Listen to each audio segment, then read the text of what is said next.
picture this. You're sitting in the stands at the New York, New Jersey MetLife Stadium, and it is a broiling 90 degrees Fahrenheit out there. Oh, yeah, which is about 32 degrees Celsius for those of you keeping track at home. Right, exactly. And the humidity is just absolutely stifling. The air quality is poor. Yeah. Honestly, a good chunk of the fans with club access have just abandoned their seats. I don't blame them. I know, right? Yeah.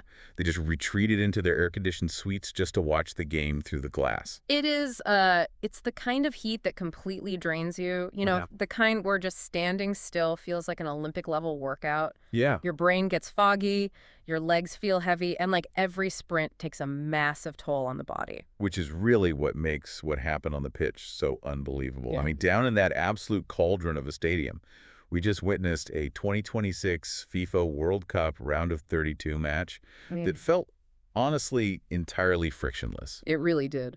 France just delivered a clinical 3-0 demolition of Sweden. And it felt like a massive statement.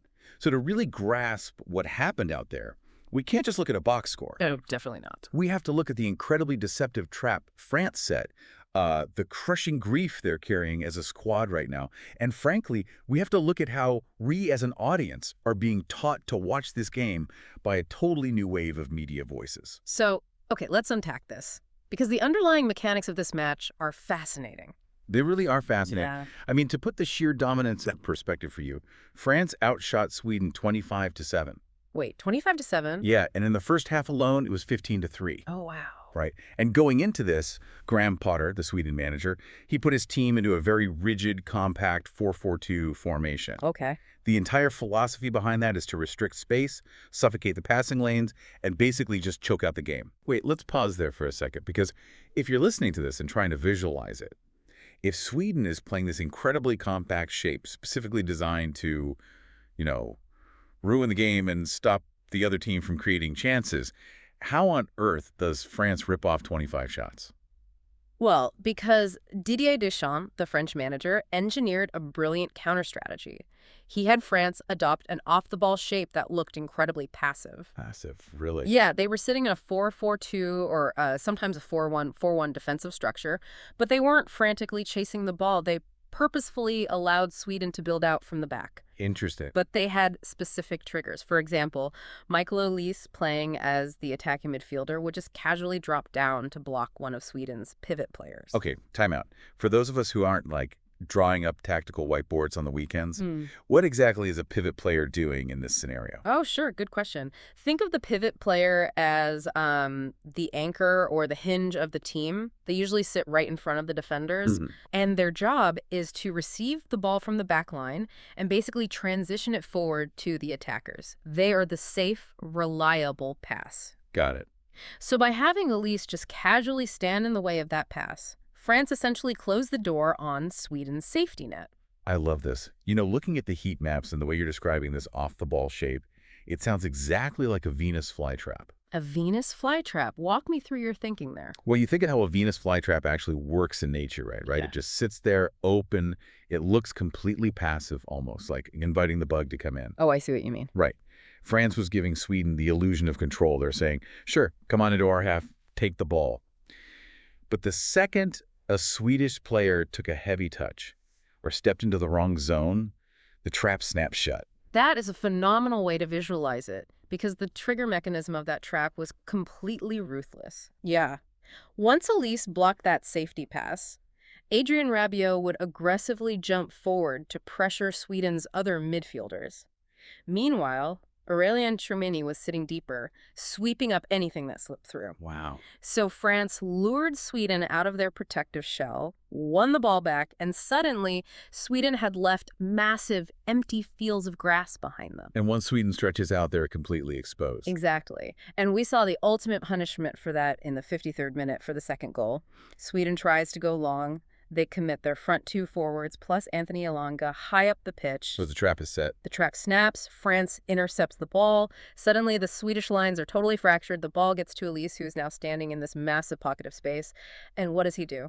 He makes them pay. Oh, big time. Right. He isolates the Swedish defender, Gustav Lagerbielke, and literally nutmegs him. Meaning he purposefully passed the ball directly through the defender's legs, Right. which is just honestly the ultimate disrespect on a football pitch. It is humiliating. I mean, the ball rolls right through his legs to Bradley Barcola, who just smashes it home. It was an absolute masterclass in drawing an opponent out and dismantling them. But here's the thing about a system. No matter how clever the Venus flytrap is, you need someone who can actually digest the prey once the trap closes. Exactly. You need an executioner.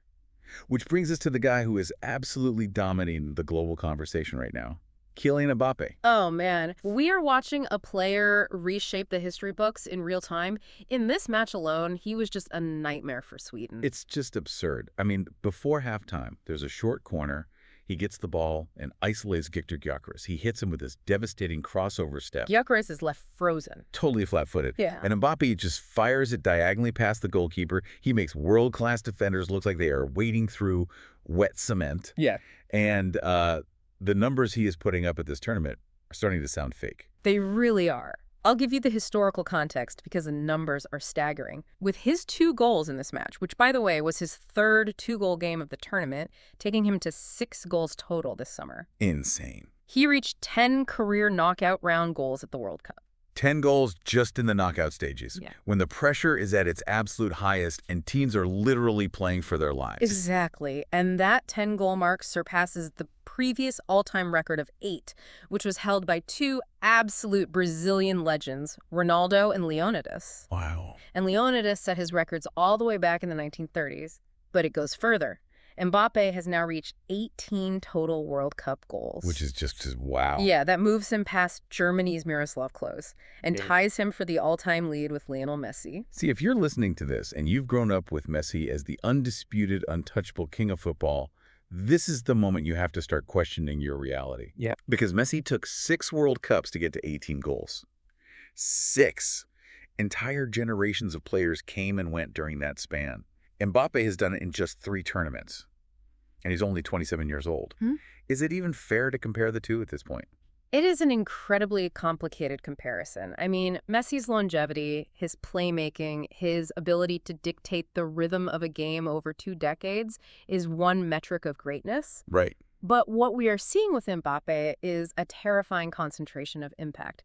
He is built specifically for the razor-thin margins of tournament football. He isn't just relying on speed, he has the psychological dominance. Yeah, that's a good way to put it. He is like a master locksmith who knows exactly where the only loose tumbler is in a defense, and he just picks it every single time. Speaking of razor-thin margins, we have to talk about the sheer drama of his second goal in the 74th minute, because there was a moment where that entire sweltering stadium just held its breath. The ball goes in, Mbappe is celebrating, but everyone immediately looks at the referee. Was he offside? Right. The inevitable VAR review. From the initial television angle that they broadcast to the fans, it really looked like he was leaning past the last Swedish defender. He looked offside. He did. But then the VAR images come up, and he is deemed onside by literally millimeters. I think a lot of casual fans get frustrated by this. Why do we review these things at a microscopic level, and how exactly does the technology even make that call when human bodies are moving at a full sprint? It's a fantastic question, and the evolution of the technology really explains the why. In the past, VAR relied on standard broadcast cameras. Okay. The problem with that is frame rates. A standard camera captures maybe 50 or 60 frames per second. When a player like Mbappe is running at 36 kilometers an hour, he moves a significant distance between one frame and the very next frame. Oh, I never thought of that. Yeah, so pinpointing the exact millisecond the ball is kicked by his teammate was basically guesswork. So the camera literally wasn't fast enough to capture reality. Correct. And that led to massive parallax errors, where angles made players look offside when they weren't. But the new system is different. It maps the player skeletons in 3D space using multiple dedicated tracking cameras. Whoa. And, get this, a sensor embedded directly inside the match ball. Wait, inside the actual ball? Yeah, right inside. The sensor in the ball transmits data 500 times per second. That is wild. So the computer knows the exact literal millisecond of the kick. Then the system judges the exact coordinate position of the furthest playable body part, like a shoulder, a knee, a foot, but obviously not an arm at that exact microsecond. Okay, so what did it see from Mbappe? Well, Mbappe's run was timed so perfectly that his trailing shoulder was just in line with the Swedish defender's leading knee. To the human eye, it looks illegal, but to the 3D skeleton map, it's a perfectly timed run. What's fascinating here is how the margins of history are decided by millimeters. It really highlights that, doesn't it? Tying Messi's all-time record, quite literally being decided by millimeters of geometry. But, as much as Mbappe is the one etching his name into the record books, the story of this match is completely incomplete without looking at the guy providing him the service. We talked about his nutmeg earlier, but Michael Elise was on another planet in this game. He was the absolute architect of the Swedish downfall. I mean, he had an astonishing 94 touches in this game. 94 touches. In a game where the opponent's entire game plan was to restrict space. Exactly. That is the most of anyone on the pitch by a massive margin. He nearly scored the goal of the tournament with a 35th-minute bicycle kick that clattered off the post. That would have been unbelievable. It would have been. And he provided 2 brilliant assists, which puts him in an elite historical company, too. Elise now has 5 assists in this World Cup. That ties the tournament record set by Germany's Thomas Hassler all the way back in 1994. The way France attacks seems completely reliant on him. It is. They build these intricate passing triangles, particularly on the right side involving Elise, Jules Koundé, and Adrien Rabiot. Right. Elise is always offering an inside passing option. He drops deep, he pulls defenders out of position, and then he just threads these impossible passes. It's almost like he's not just running fast. He's like a card counter at a blackjack table. He knows exactly where the odds are, manipulating the defense before they even realize the count has changed. That's a great analogy. But here's where it gets really interesting. We could talk about the passing triangles, the Venus flytrap, and the 3D VAR skeletons all day. But at the end of the day, football is played by vulnerable human beings. And there was a moment in this match that really struck me. Yeah, it had absolutely nothing to do with tactics. After Mbappe scored that first goal, he didn't do his iconic arms crossed celebration. He didn't run to the corner flag to hype up the crowd. No, he didn't. The entire team, the starting 11, the substitutes and their pennies, the training staff, they all sprinted over to the touchline to completely envelop their manager, Didier Deschamps, in a massive hug. It was a remarkably powerful, incredibly raw visual. For those who might not know the background here, Deschamps had literally just returned to the team camp in the United States following the funeral of his mother back in France. Right. He missed crucial days of preparation. He is obviously grieving this profound personal loss, and he steps right back into the absolute pressure cooker of a World Cup knockout match. And you could see the weight of that in the players' reaction. When you look at what Mbappe said to the press after the match, it completely reveals the core DNA of this squad. He said, he knows that he will never be alone with us, and we will support him. That's beautiful. It really is. A team of highly paid, talented individuals will almost always crack under the intense psychological pressure of a World Cup if they don't have a shared emotional foundation. When you see a moment like that, superstars acting like a family in mourning, rallying around a grieving father figure, it really exposes the limits of traditional sports commentary, doesn't it? I mean, guys in expensive suits sitting at a desk shouting about passion and desire doesn't quite cover the depth of what we're actually witnessing. It doesn't at all. The traditional broadcast model is very rigid. You have former players delivering these very sanitized tactical bullet points, like Gary Neville called France a level above and praised their precision. Right. Patrick Vieira called it the Mbappe World Cup. And sure, that analysis is factually true, but it feels deeply incomplete when you consider the profound human element happening on the touchline. To capture that full spectrum, the industry is increasingly relying on a completely different lens. Now we are seeing that lens emerge forcefully, heavily driven by female sports podcasters. I was reading this fascinating piece from the Ras Gazette that highlighted several top female voices who are completely revolutionizing how we analyze sport. They aren't just giving you the box score. They bring this deep sense of empathy and cultural context to their shows that traditional TV just ignores. They are entirely broadening the vocabulary of sports media. They are forcing the conversation to acknowledge that athletes don't exist in a vacuum. No, let's look at a few specific examples I mentioned because it's brilliant. Yeah. Take Sarah Spain, who hosts. That's what she said. She has this incredibly sharp wit, but she uses it to dismantle toxic narratives. Right. Think about when an athlete struggles with mental health or takes a personal leave. A traditional broadcast might question their toughness. But Spain uses her platform to tear that archaic mindset apart, advocating for the athlete as a human being first. She shows you can deeply analyze the tactical side of a game while also demanding a more empathetic sporting culture. Which is vital, because when you treat athletes like disposable commodities, you miss the actual story of the game. Exactly. Then you have Katie Nolan from shows like Sports. And, okay, now listen. She is so effective because she uses unfiltered humor to break down complex, often tense topics. She's great at that. Say a player takes a controversial political stance off the field. A network pregame show might give it a 10-second sterilized PR statement and move on. Nolan will dedicate 20 minutes to it. She'll make a joke about how absurd the PR response was, and suddenly she's disarmed the defensive listener. You feel like you're hashing out a complex cultural issue with a smart friend at a bar. She builds genuine community. She humanizes the entire ecosystem of the sport. She explores the why behind an athlete's actions rather than just delivering a manufactured hot take purely for social media engagement. And the article also highlights Michelle Beadle, who is an absolute veteran of the industry. Her real superpower is asking the humanizing question. Yes, definitely. If he's interviewing a player after a game like this, she isn't just going to ask about the Venus flytrap defensive shape. She's going to ask about the flight back from the funeral. She asks the questions that get athletes to drop the media training and open up about who they are behind the jersey. She is the exact type of voice you need to contextualize a beautiful, raw moment like the French squad embracing Deschamps. And we should acknowledge there are many others doing this crucial work, too. The piece gives great shout-outs to Jessica Kleinschmidt, Chini Ogumike, who brings that unparalleled insight of a former professional athlete, and Julie Stewart-Kloex. If we connect this to the bigger picture, they aren't just commentators sitting on the sidelines observing, they are active catalysts for change. So, do you think the rise of these diverse, community-focused podcast hosts fundamentally changes how fans enjoy a tournament like the World Cup compared to the rigid, traditional TV punditry of the past?